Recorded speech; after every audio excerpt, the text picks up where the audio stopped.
A very good morning to you and welcome to Leaving Up. This is Health and Wellness Monday and I am Mikali. Today we visit Savannah Healthcare Services and we're going to be talking about 5 very basic and important tests that every person should undertake for you to understand if you're living the perfect healthy living style. I don't know how to say it, but you need to know for sure, are you healthy enough? You could be walking, you could be eating right, you could be smiling, but your insides are dying. So I'm going to be talking to Rose Wakesho about that from Savannah Healthcare Services. Follow me, let's find out if you are healthy.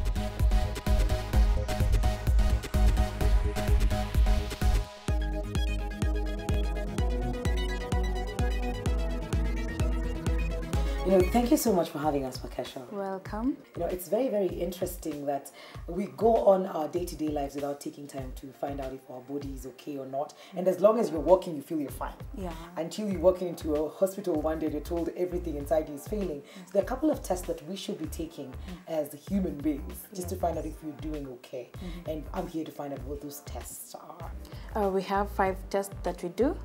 First, we have BMI, which is the body mass index. Yes. The second one is blood sugar, and then blood pressure, and then we have visceral fat and fat percentage, the fat percentage in the body. What is the BMI? Like, just take us through all of that.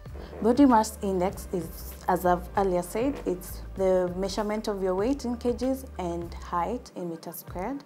So you'll take your weight in kgs, divide by height in meters squared. Okay. Very simple.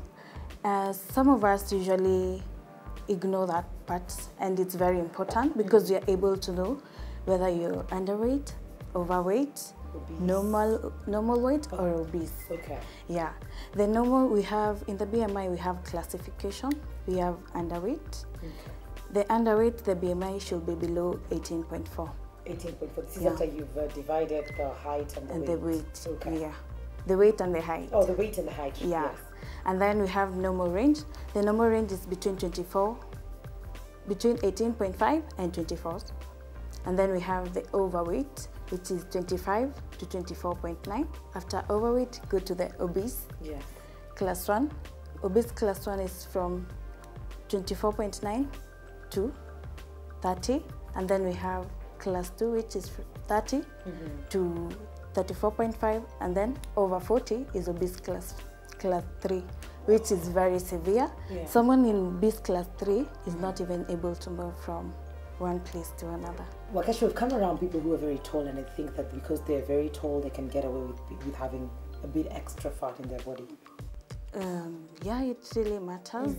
You might be tall, and if you have lots of fat, you might be tall, thin, and you are suffering from hypertension because of the next factor, which we'll say visceral fat.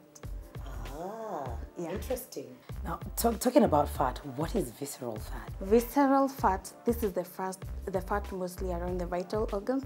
The vital organs, I mean, around the tummy area. Love handles.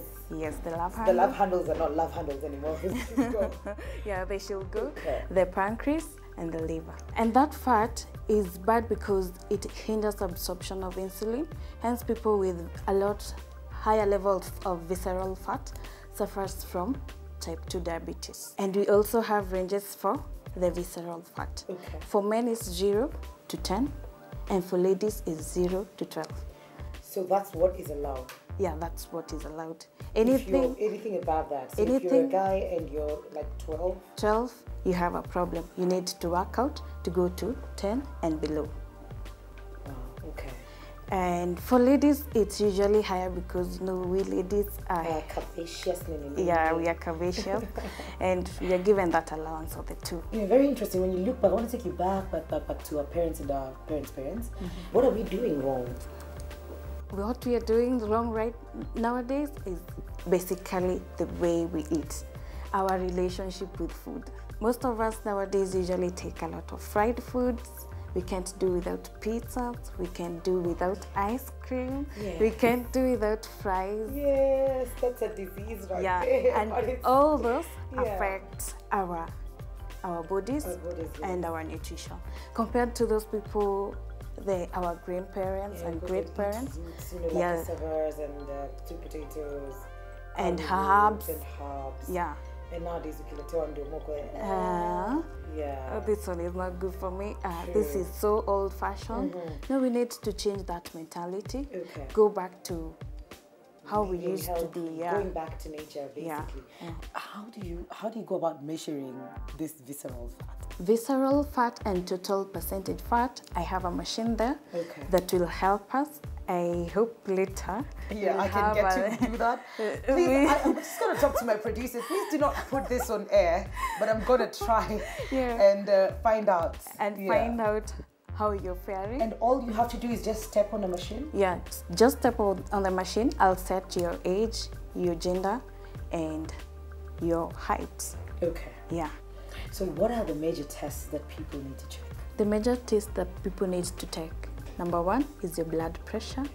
Number 2, BMI, by getting your weight and height. Number 3, blood sugar. And then fat percentage in your body and visceral fat. Most of us usually ignore the blood pressure. We usually go to the hospital maybe when you feel you have a headache, or when you feel you're weak. Yeah. At that time, maybe the blood sugar is too low or too high. The blood sugar or blood pressure? Sorry, the blood pressure. The blood pressure. Okay. Blood pressure is either too high or too low. That's why you feel maybe you're feeling dizzy or you're having headaches. Okay. The normal range for blood pressure is between, we usually have the diastolic and the systolic. Okay. Sometimes you'll go and be told your blood pressure is 120/80. Okay. The up one is diastolic, the down one is systolic. Okay. Yeah. So, when you talk about blood pressure, I'd like to know, when I walk into a doctor's place, when they say, they have numbers. Yeah. So when they say this and this, how do I know this is high? How do I know this is normal? How do I know this is low? The normal range is between 90/60 to 120/80. And then we have a pre, which is from 120 to 139. Okay. And then here down we have the 80 to 90. Anyone above 40/90, that one is high. Okay. Yeah. Okay. And also blood pressure, we can manage it with our nutrition, the way we eat. And some of the factors, maybe the BMI, if the BMI is high, it affects the blood pressure. That means you also have to watch your weight. Yeah. Watch your food, do less salty food, do less fried foods. Yeah, do more of vegetables and fruits. Is it possible for, pregnant women to get blood pressure? Yes. Okay. Especially if it's genetic, it can be passed on. When someone is pregnant, the ladies, some of them tend to develop the blood pressure. It goes high. And it can be managed during pregnancy. And even after pregnancy, someone can maintain until later on it goes down. Also, it's possible for me to get pressure when I'm pregnant. Yes. And then immediately after that, it could possibly go down. And go forever. Yeah, and go forever. So that's why it's called gestational... blood pressure, sorry. Okay. Yeah. All right. So you get it when you're pregnant. Immediately after you're pregnant, it can go away forever. Yeah. So it just comes up during that period. During that period. Okay. Yeah. So we've talked about the gestational blood pressure. What if I'm not pregnant? What causes blood pressure? A normal person mostly is the food. Mostly the food. Mostly the lifestyle. The lifestyle. Because that's where the problem begins. When you don't eat right, everything shoots, like your weight shoots. Yeah. And wait a minute. How is stress related to blood pressure? Because when you get stressed, people will tell you, stress ni kazi, ni bibi. Is it your wife, your husband? So what's the relation between stress and high blood pressure? Stress usually causes high blood pressure sometimes, but not always. But that one is manageable once you're able to control the stress and manage the stress well. Okay. That's why when you're under stress, you're usually advised to maintain your stress so that you can maintain even the blood pressure and everything else in the body. Okay. Yeah. So you've explained what stress does, but what happens? What is that thing that happens inside the body in relation to stress and high blood pressure? Stress and high blood pressure, most of the time is basically the food. Okay. The food intake affects the body. Maybe you eat a lot of fatty food, you develop visceral fat, a lot of visceral fat. Visceral fat will affect the organs and the function of insulin, hence leading to type 2 diabetes and even high blood pressure. Mostly stress causes people to develop bad feeding habits. When someone is stressed, that person tends to overeat or undereat. That's most of the times people can become overweight due to stress. And if it's chronic stress, the chronic stress can lead to depression, and the depression can lead to you overeating. You overeating leads to you BMI going up. What are the tests that you conduct for blood pressure? For blood pressure, we usually have a machine that we tie on your arm, and it reads for us. What are some of the treatments to take to make sure that I come back to normal? Some of the treatments, if you have high blood pressure, you're recommended to change your diet. Okay. Increase your physical exercise so that you can reduce the BMI. And if it is not manageable by nutrition, you're put under medication, which are able to lower your blood pressure with time. So let's go on to blood sugar, also known as diabetes. How do you know the levels? Like, what are the ranges? The high, the low, the normal? With the diabetes, we usually have 2 classes: fasting blood sugar and random blood sugar. So fasting is the one that is very early in the morning, when you've not taken anything. Like right now, if we want to do yours, we'll check the random blood sugar. The normal range should be below 7.8. 7.8? Yes, and for fasting blood sugar, the normal range is from 3.5 to 5.5. For people suffering from diabetes, we usually advise they do the fasting very early in the morning so that we are able to know for sure if this person even is improving or not. So when I come for you to check that means it's fresh, it's pure, so you're able to know for sure, is she diabetic, is that blood sugar high or low? Yes. So what are the ranges for me to know that? Daktari akisema hivi na hivi, then it means it's high. When akisema hivi na hivi, it means it's low. When it's below 3.5, that's it's low. And that person really needs intervention as soon as possible. Or someone will go hypo, and when someone goes hypo, it's usually a problem. What is that hypo something? Hypoglycemia is when you have very low sugar level. You can even faint because you don't have energy. And then when it's hyper, it's high. When you're fasting, when it's above 7.5, that's high. And we also have the impaired glucose tolerant. That's when the sugars are misbehaving. Yeah, when the sugars are misbehaving. The impaired during fasting, it's from 5.6 to 7. What do you mean? I need to understand what you mean by misbehaving blood sugars. Misbehaving, it's either shooting, going down. So it keeps going up and down? Yeah, up and down. It's not stable. It's not stable. Great. Yeah. During fasting and even during normal, when it's misbehaving, it's called impaired glucose tolerant. So you mean it's erratic, it just goes up and down, up and down, yeah, up and down. Yeah, and when you're during normal time or random, it's between 7.8 to 11. So when do you administer insulin? Insulin injection, it's when the sugars are high. They are not able to be controlled to come down by medication. That's when people are put under insulin. We administer insulin when the sugar levels are too high, and they are over 20. They are not able to come down by medication only, so we have to administer insulin. What causes low blood sugar? This happens mostly for people who are on diabetes medication. Oh, it does? Yeah. Someone might take the medication, and because they were told not to eat cake, so they don't eat at all, it ends up going low because you have taken the medication to lower the sugar and you have not taken any food.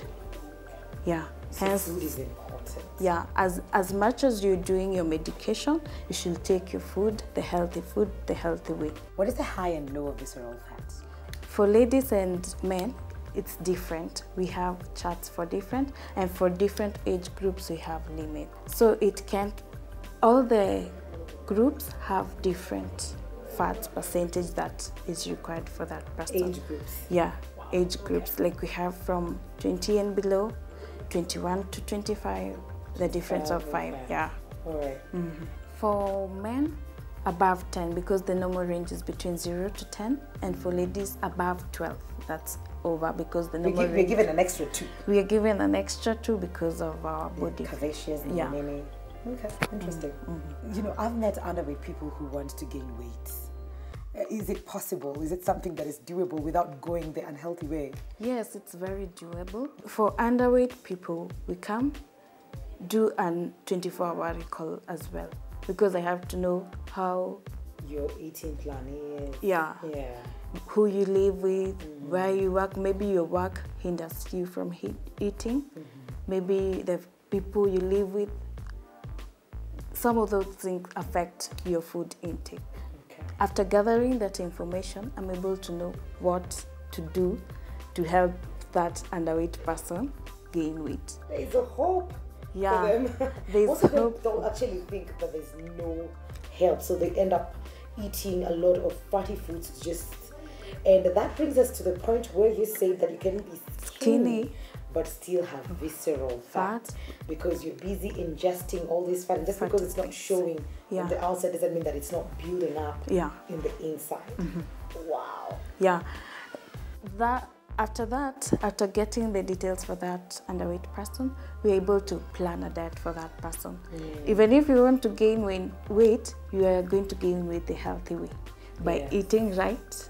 That means like 5 meals per day. All those 5 meals per day, no junk food, no fatty food. They all go for junk food, the ones I know. Which is the bad way to go. True. To go. Yeah. You're supposed to solve it with eating healthy. You can increase your fruit intake, do the healthy carbohydrates when they are whole. They're supposed to work out, asking for a friend. Yeah. They're supposed to work out. Yeah. Burn whatever they've taken in. Not burn whatever they have taken in. Yeah. As much as you're gaining weight, you also need to exercise so that you cannot gain more of the visceral fat. Okay. You have weight, it's healthy weight, and no excess fats. You've mentioned that you can actually come up with a diet plan for a person who's contacted you and they want to probably lose weight. So you come up with a diet plan and you also take time to follow up on their lifestyle. We do all that at Savannah Healthcare Services. And after you come up with a diet plan, do you follow up to see if this person's life is changing, and what duration do you give them to see an actual change in their lifestyle and their body? For example, for someone who is losing weight, I give you a duration of 1 month. After 1 month, there should be a change if you're disciplined and you're following the diet well. So contacts, where are you located? Are you on social media? Info at Savannah Healthcare. Okay. Or you can drop by Savannah. It's along Kenyatta Avenue, Pioneer Building, between I&M and Tuskegee Supermarket. Right. Yeah. Thank you so much for having us, Wakesho. It's been very, very enlightening. We've learned so much. Of course, I'm going to take this test later. Yeah, you have to. Yeah, and I hope you are learning. I hope you've learned something from today's show, because it's been very, very eye-opening. So if you're underweight, all those people who are going for junk food to try and gain that weight, there's a healthier way to going about that. And if you're feeling you're overweight, or probably you even need to take this test, because they're very, very important for you to be able to live a holistic life and style. How about that? I like that. Okay, we're taking a very short commercial break. We'll be right back with Brian Suma on Beyond the Sport. Don't go too far. Lakini sasa chenye nawaambia nyinyi wawili, kujeni. Aha.